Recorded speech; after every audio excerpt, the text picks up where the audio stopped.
આગમ cancer સેન્ટરે cancer awareness મીટિંગનું આયોજન કર્યું. આગમ cancer સેન્ટરે દર્દીઓની સંભાળકર્તાઓ માટે અવેરનેસ મીટિંગ યોજી. આગમ કેન્સર સેન્ટરની પહેલ દ્વારા કેન્સર નિવારણ અને વહેલી તકે નિદાન પર ભાર મૂક્યો. આગમ કેન્સર સેન્ટરે દર્દીઓ તથા તેમની સંભાળ રાખનારાઓ માટે કેન્સર અવેરનેસ મીટિંગનું આયોજન કર્યું હતું. આ મીટિંગનો હેતુ કેન્સર અને જાગૃતિ ફેલાવવાનો, વહેલા નિદાનના મહત્વને ઉજાગર કરવાનો તેમજ સમયસર સારવાર દ્વારા સારવારના પરિણામોમાં સુધારો શક્ય બને તે બાબતે માર્ગદર્શન આપવાનો હતો. શનિવારે કલ્યાણમ વસ્ત્રાપુર કોમ્યુનિટી સેન્ટર ખાતે યોજાયેલા કાર્યક્રમનું નેતૃત્વ આગમ કેન્સર સેન્ટરના સિનિયર મેડિકલ ઓન્કોલોજીસ્ટ ડોક્ટર આશીષ કૌશલે કર્યું હતું. આ કાર્યક્રમમાં કેન્સર દર્દીઓ અને તેમની સંભાળ રાખનારાઓને એકત્ર કરી કેન્સરના શરૂઆતના લક્ષણો, નિવારણ પગલાં તથા ઉપલબ્ધ સારવાર વિકલ્પો અંગે ઇન્ટરેક્ટિવ સત્ર યોજાયું હતું.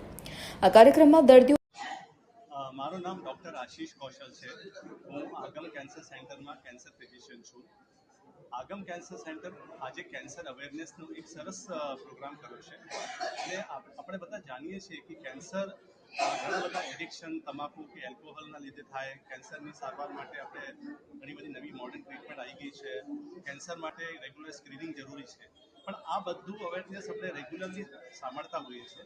આજે અમે કેન્સરની અવેરનેસના પ્રોગ્રામમાં એક જુદી થીમ સાથે આ પ્રોગ્રામ કર્યો છે, જેમાં ઘણા બધા કેન્સરના દર્દી અને એના કેર ગિવર્સ, જે ફેમિલી મેમ્બર્સ હોય, એના કેન્સર વિશેમાં ઘણી બધી નવી ઇન્ફોર્મેશન, કે જ્યારે કેન્સર ડિટેક્ટ થાય ત્યારે કેન્સરના દર્દીને કઈ રીતેની સારવાર થઈ શકે છે, એના અંગ આપણે બચાવી શકીએ છીએ, જેને ઓર્ગન પ્રિઝર્વેશન કહેવાય.